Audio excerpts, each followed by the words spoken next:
Je m'appelle Eve Julliard, et je suis développeuse depuis 2 ans et demi chez BAM. BAM, c'est une boîte qui fait du développement mobile. Et je suis venue ici ce soir pour vous parler de ma commande sous-côté préférée de Git, à savoir Git Reflog. Et par sous-côté, j'entends trop peu connue par rapport à toutes les situations qu'elle peut nous permettre de résoudre. Typiquement, en parlant de situation, il n'y a pas si longtemps, il y a un dev que je ne citerai pas, de BAM qui est venu me voir en me disant Eve, sans faire exprès, j'ai exécuté la commande git reset hard origin master sur ma branche de feature et j'ai plus rien. T'aurais pas une solution par hasard? Bon bah déjà, j'ai trouvé vachement détendu par rapport à la situation. Et surtout, heureusement pour lui, oui, avec Git Reflog, on peut résoudre ce genre de bêtises. Et pour voir comment on peut faire, je vous propose qu'on fasse ça rapidement en 3 parties. Déjà, il faut reprendre un peu les bases de Git, c'est important pour comprendre vraiment l'étendue de ce que la commande peut nous permettre.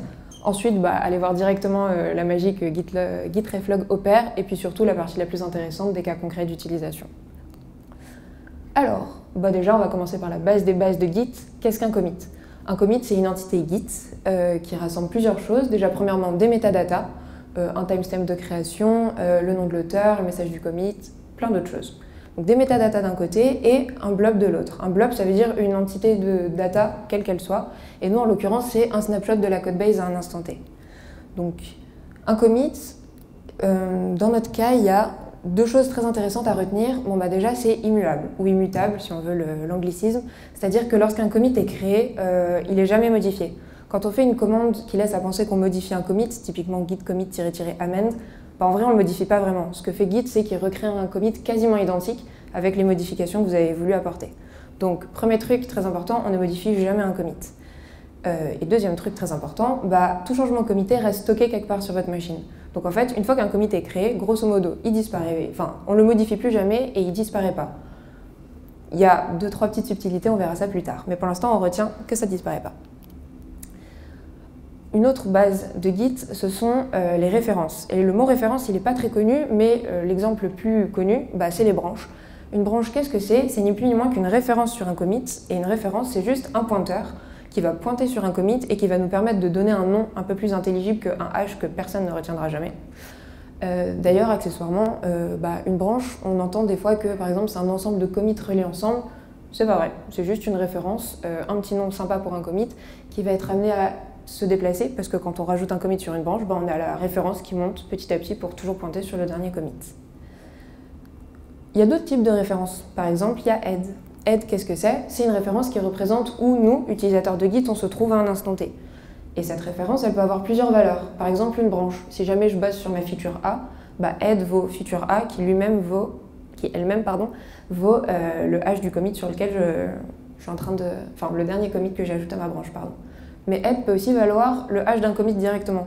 Typiquement, c'est ce qui se passe quand vous faites git checkout, le hash d'un commit pour aller voir ce que vous aviez commité à ce moment-là. Donc, head, c'est une référence qui peut pointer sur une autre référence ou sur un commit. Et il y a plusieurs autres types de références. Typiquement, les tags Git sont aussi des références, puisque c'est encore une fois une façon de donner un nom un peu plus intelligible sur un commit. Stash aussi, c'est une référence. Quand vous faites git stash pop, en fait, ce qu'on fait, c'est qu'on pointe une référence sur ce commit qu'on a envie de laisser un peu de côté, mais pas trop quand même, parce qu'on a envie de le récupérer un moment. Donc, on fait pointer une référence dessus. Pour les bases de Git, c'est tout. Et maintenant, on va voir Git Reflog dans tout ça, à quoi ça nous sert.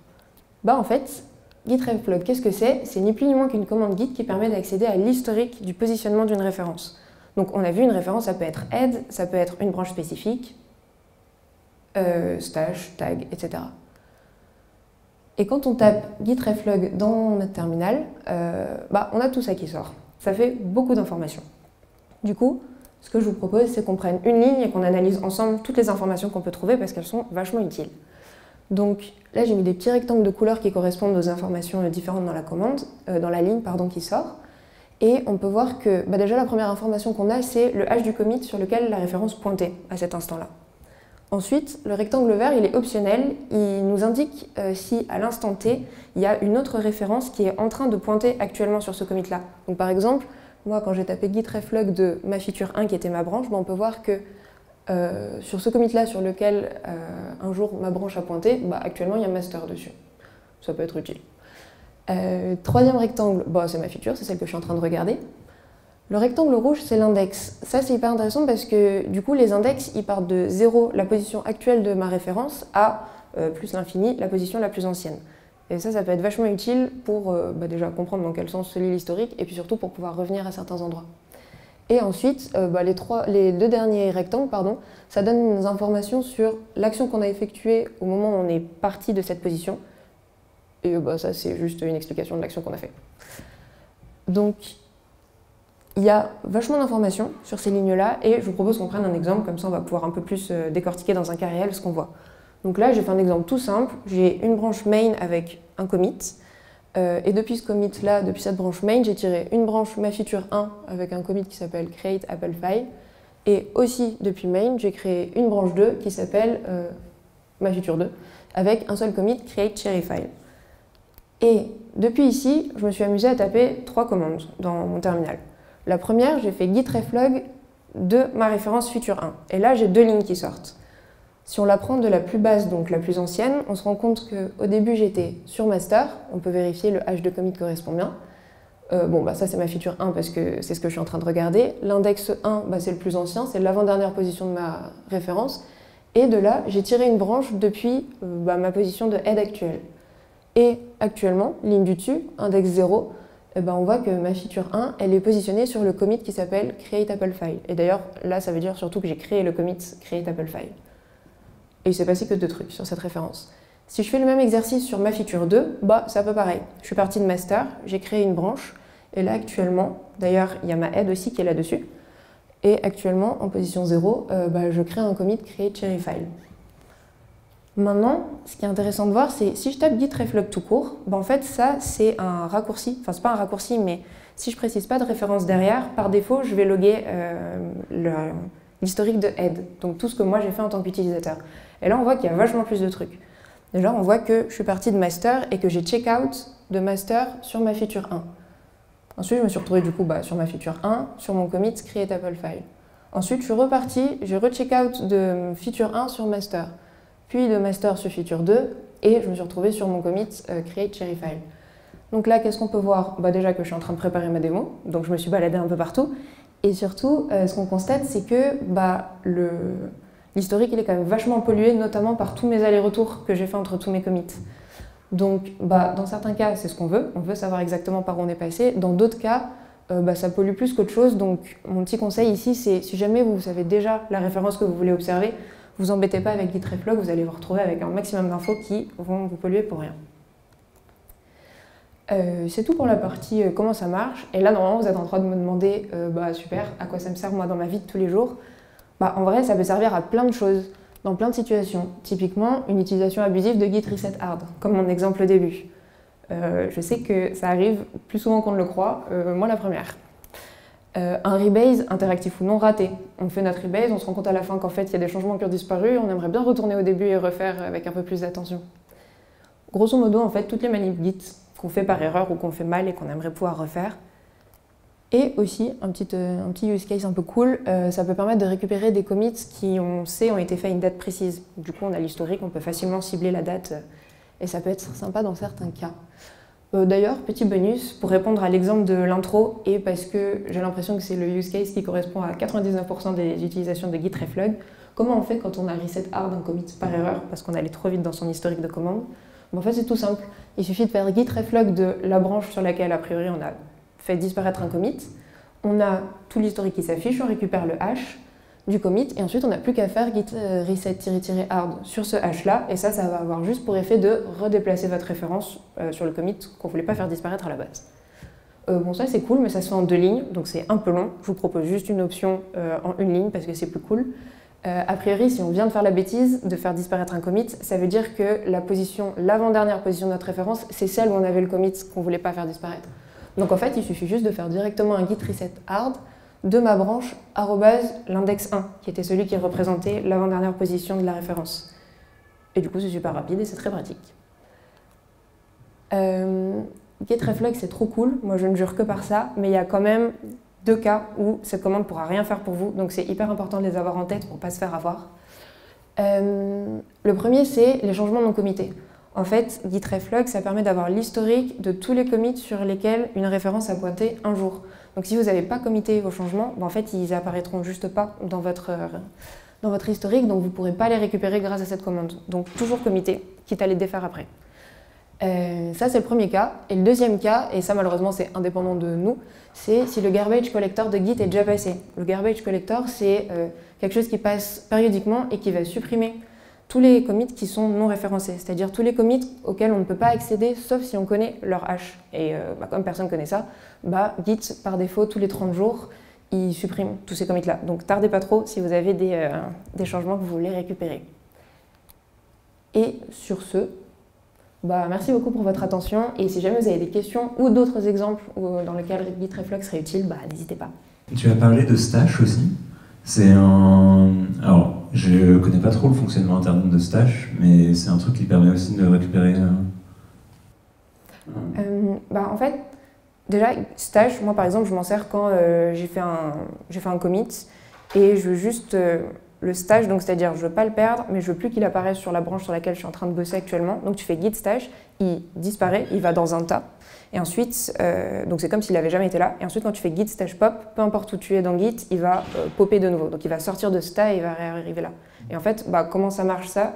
Finalement, c'est juste Git qui te propose de placer une référence sur donc une référence qui s'appelle stash sur ce commit-là. Il fait aussi une autre tambouille qui fait que du coup ton commit disparaît de là où tu étais avant, mais il n'est pas perdu puisque tu as mis stash dessus.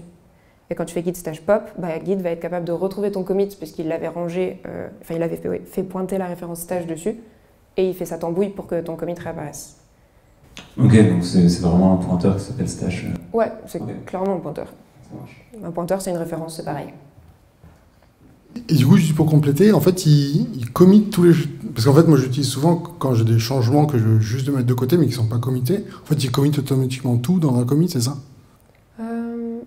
Oui, exactement. T'as raison, ouais. T'es pas obligé de le committer au préalable. Tu fais git stash, il va tout mettre dans un commit sur stash. Que se passe-t-il lorsque tu drops un commit lors d'un rebase, par exemple? Est-ce que tu peux revenir en arrière? Tu peux carrément revenir en arrière parce que ton commit drop. Quand tu fais un rebase interactif, c'est de ce cas-là dont tu parles. Tu fais un rebase interactif et tu as tous tes commits qui s'affichent, tu vas faire drop sur l'un et tu lances ton rebase, donc ton commit a disparu de ta branche. En fait, il a déjà été créé quelque part, donc en fait, il existe toujours. C'est vraiment ce que je racontais de il a existé quelque part, il a existé un jour, donc il est toujours là. Si tu fais un git reflog, tu vas pouvoir facilement... déjà, si tu fais un git reflog tout court, donc comme si tu affichais head, tu vas pouvoir voir toutes les étapes de ton rebase, donc tous les commits sur lesquels tu es passé pendant ton rebase, et tu vas voir celui-là qui va apparaître. Et du coup, ou peut-être pas, parce que tu la drops. Mais en tout cas, tu pourrais facilement retourner à l'origine avant de faire ton rebase, là où ta référence était avant ton rebase, et du coup, il sera de nouveau là, parce qu'à ce moment-là, il était déjà linké dans ta suite de commits. Je sais pas si c'était très clair comme réponse. J'ai une question sur les... justement, quand on fait j'ai souvent des fixes de commits, c'est-à-dire je merge deux commits l'un avec l'autre, où du coup, en fait, il crée un autre commit et il rechange toute la suite de la branche. Ouais. Dans ce que j'ai pas dit, typiquement dans les 3 petits points des métadatas, il y a aussi le hash du commit qui le précède. Le hash du commit parent, du commit qu'on regarde, fait partie intégrante de ce qui constitue ce commit-là. Donc si tu changes son parent, donc typiquement si tu fais un fix-up, un squash entre deux commits, Git va te créer un commit qui équivaut à la fusion de ces deux-là. Et du coup, les commits qui suivaient, leurs parents ont changé, par effet ricochet. Donc en fait, si tu regardes, si tu refais un git log avant, un git log après, tous tes hash ont changé, parce que du coup, c'est que des nouveaux commits. Sur l'affichage de Git Reflog, c'est assez complexe. Est-ce qu'il y a des commandes pour simplifier ça, un peu comme le git log, où il y a plein de configurations pour voir certaines choses, pas d'autres, et ce genre de choses-là? Très possible. C'est très possible. Moi, je le fais jamais. Je me fade tout l'historique avec toutes les informations possibles et inimaginables. Mais tu peux probablement cleaner un peu ça. Du coup, j'ai une question un peu plus macro. Pour toi, qu'est-ce que c'est qu'une bonne fréquence de commit pour un développeur? Oh, waouh. Ok. Pour moi, il y a plusieurs choses qui font que... c'est un peu des conséquences qui font que, in fine, ton commit était bien. Déjà, je me mets à la place de la personne qui va relire ta PR. Moi, quand je relis des PR, je m'attends à ce que ce soit un peu comme une histoire. Je lis des commits et chaque commit est censé me raconter ce qui s'est passé parce que sinon, je perds un temps fou à comprendre ce que la personne a voulu faire. Donc quand je commit, je me dis ok, bah ça c'est un ensemble suffisamment cohérent pour que ça soit rassemblé ensemble, mais pas trop gros, il se passe pas trop de choses parce que sinon la personne elle va galérer à comprendre ce que je veux faire. Donc découpage unitaire. Et je pense aussi à toutes les fois où j'ai introduit des bugs ou des trucs où à la fin je me rends compte que ça marche pas comme je voulais et qu'ensuite je galère à comprendre de quel commit ça vient, même, enfin juste moi. Et donc là je me dis bah si je veux nommer correctement mon commit, il faut qu'il ne soit passé qu'une seule chose dedans en gros. Donc je sais pas si tu attends un découpage en termes de fréquence, genre temps ou quoi, mais moi je le fais plus par rapport au contenu du commit. C'est pas vraiment une question, mais j'ai mon téléphone, donc je suis allé vérifier. Git Reflog Show, en fait, accepte les mêmes paramètres que Gitlog. Donc, tu parlais de formater ton reflog, tu peux le faire comme ça. Trop bien. Bah, merci beaucoup, j'essayerai.